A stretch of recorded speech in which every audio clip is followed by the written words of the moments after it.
साल 2018 में कांग्रेस पार्टी को देश के 3 राज्यों के विधानसभा चुनाव में जीत मिलती है, जिसमें मध्य प्रदेश, राजस्थान और छत्तीसगढ़ शामिल था।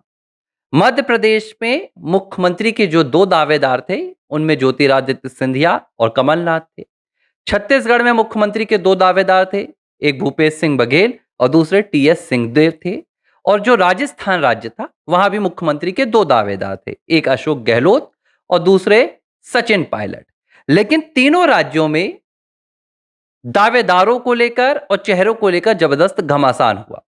मध्य प्रदेश में ज्योतिरादित्य सिंधिया बनाम कमलनाथ की तस्वीर निकल कर आई। नतीजा क्या निकला? गांधी परिवार ने अपना भरोसा युवा चेहरा ज्योतिरादित्य सिंधिया को दरकिनार कर कमलनाथ पर जताया, क्योंकि कमलनाथ गांधी परिवार के बेहद करीबी और सेवक भाव में रहे। सेवक भाव में क्यों कह रहा हूं?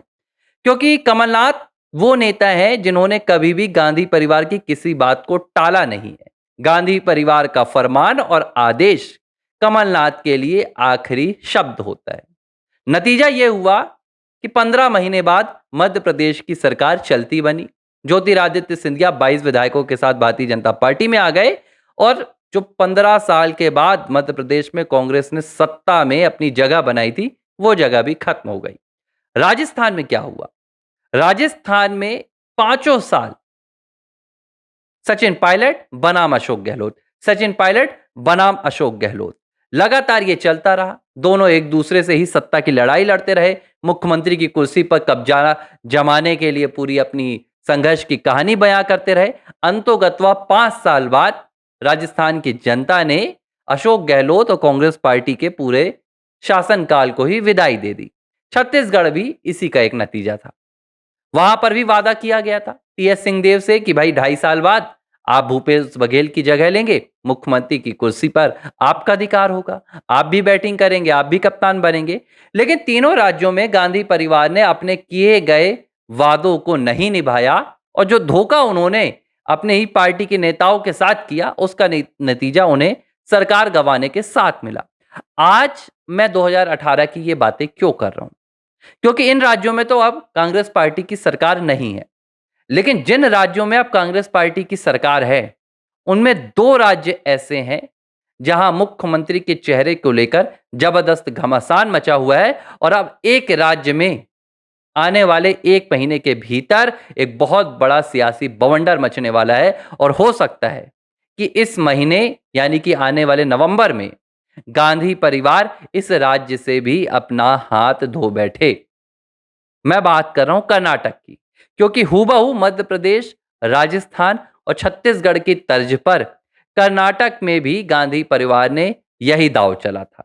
यहां पर भी मुख्यमंत्री के 2 दावेदार थे, एक सिद्धारमैया और दूसरे डीके शिव कुमार। जब कर्नाटक में 2023 में कांग्रेस की वापसी होती है, भारतीय जनता पार्टी की चुनावी हार होती है, तो मुख्यमंत्री के दावों को लेकर सबसे ज्यादा जो चेहरे थे, उनमें चर्चा थी डीके शिव कुमार की। क्योंकि डीके शिव कुमार कांग्रेस के प्रदेश अध्यक्ष थे और उनकी ही अगुवाई में जो खास तौर पर anti corruption Bharatiya Janata party के खिलाफ पूरा अभियान चलाया था कर्नाटक में कांग्रेस पार्टी ने, उसका नतीजा माना गया कि कांग्रेस पार्टी की वापसी हुई, कांग्रेस पार्टी को सत्ता मिली। लेकिन मुख्यमंत्री चयन के मामले में कांग्रेस पार्टी ने इस बार फिर से गेम खेल दिया और भरोसा युवा मतलब कम उम्र के जो चेहरे हैं डीके शिव कुमार, उन पर भरोसा न जताते हुए डीके शिव कुमार की जगह सिद्धारमैया को मुख्यमंत्री बना दिया।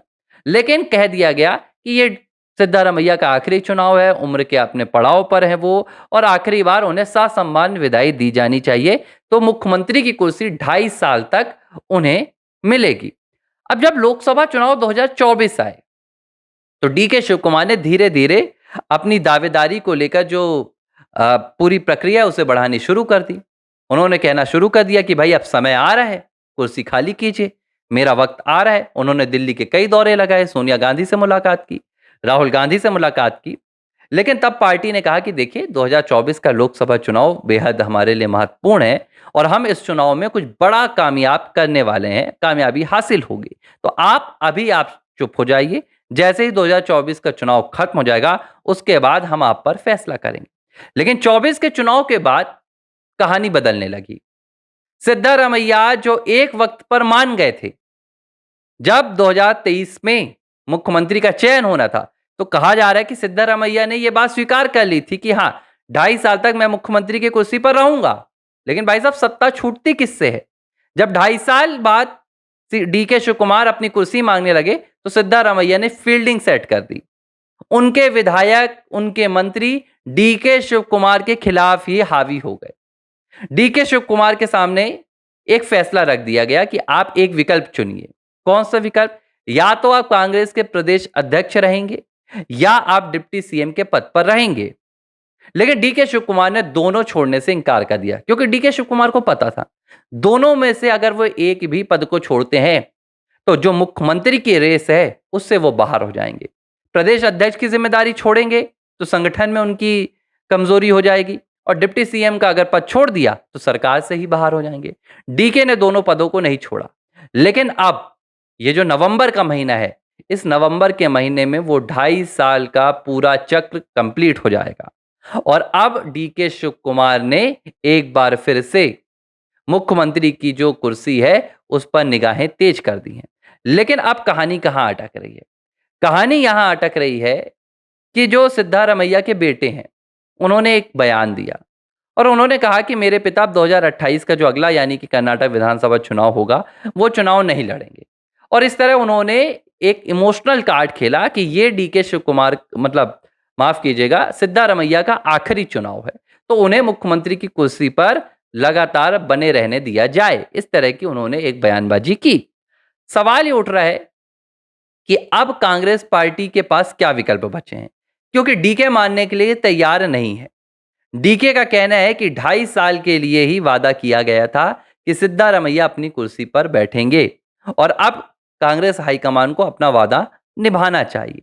लेकिन इस बीच कांग्रेस पार्टी ने, या हाईकमान में 3 ही लोग हैं, गांधी परिवार के सोनिया गांधी, प्रियंका गांधी और राहुल गांधी। इन्होंने एक नया दांव खेल दिया।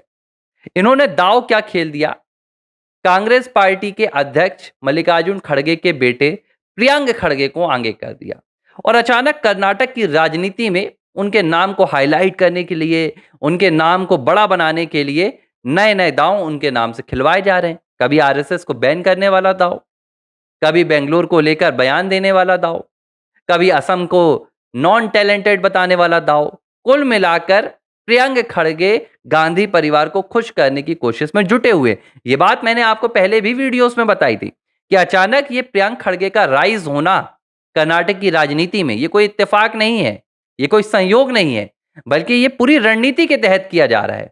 दरअसल गांधी परिवार नहीं चाहता कि डीके कर्नाटक के मुख्यमंत्री बने, क्योंकि जिस दिन डीके कर्नाटक के मुख्यमंत्री बन गए, उस दिन कर्नाटक से गांधी परिवार का दबदबा खत्म हो जाएगा। क्योंकि डीके सिर्फ तब तक ही गांधी परिवार को सुन रहे हैं जब तक वो मुख्यमंत्री नहीं है, क्योंकि आज भी उन्हें आस है कि उन्हें मुख्यमंत्री बनाएगा, और बनाने वाला कौन है? गांधी परिवार है। तो वो अभी गांधी परिवार को सुन रहे हैं। लेकिन जिस दिन मुख्यमंत्री की कुर्सी पर डीके बैठ जाएंगे, तब गांधी परिवार की जो सुनवाई है वो तेलंगाना की तरह बंद हो जाएगी, क्योंकि तेलंगाना का जो मुख्यमंत्री है रेवंत रेड्डी, वो गांधी परिवार को तवज्जो नहीं देता, और वो इस बात को जग जाहिर भी करता है। रेवंत रेड्डी खुलकर बोलते हैं कि मेरे ऊपर कोई भी हाई कमान नहीं है, ये मेरी सत्ता है, मेरी लाई गई सरकार है, और मैं इसका मुखिया हूं। लेकिन तेलंगाना से सीख लेते हुए कर्नाटक में गांधी परिवार ये खेल होने से बचना चाहता है। तो गांधी परिवार डीके को खुश करने के लिए सिद्धारमैया को तो मुख्यमंत्री के पद से हटाने के लिए तैयार हो गया है कि ठीक है, आप चाहते हैं कि 2.5 साल के बाद इन्हें मुख्यमंत्री के पद से हटा दिया जाए, लेकिन विकल्प के तौर पर हाईकमान अब प्रियंक खड़गे को आगे ला रहा है।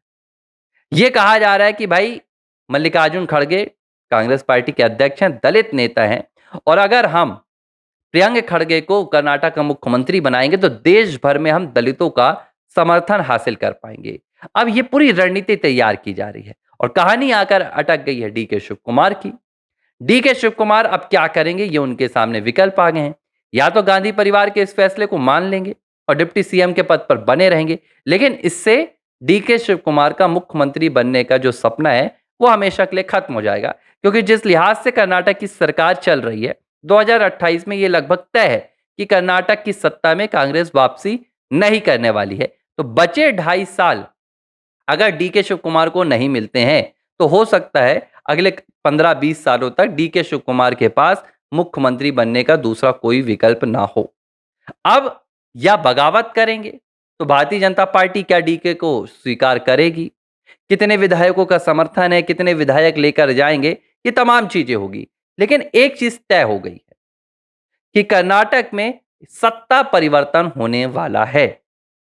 अब ये सत्ता परिवर्तन किस लेवल का होगा, किस स्तर का होगा, सरकार बनेगी नई या मुख्यमंत्री नया बदलेगा, बहुत सारे यहां पर विकल्प निकल कर आने वाले हैं। लेकिन आने वाला माफ कीजिएगा, नवंबर का महीना कर्नाटक की राजनीति के लिए, कर्नाटक की सियासत के लिए कई जबरदस्त बदलाव लेकर आएगा। और अगर डीके ने मन बना लिया, तो मुझे लग रहा है कि मध्य प्रदेश, राजस्थान और छत्तीसगढ़ की तर्ज पर ही कर्नाटक वो अगला राज्य होगा जहां से कांग्रेस पार्टी की सत्ता विदाई लेने के लिए तैयार होगी। एबीसी हिंदी न्यूज आज ही जुड़िए हर खबर के साथ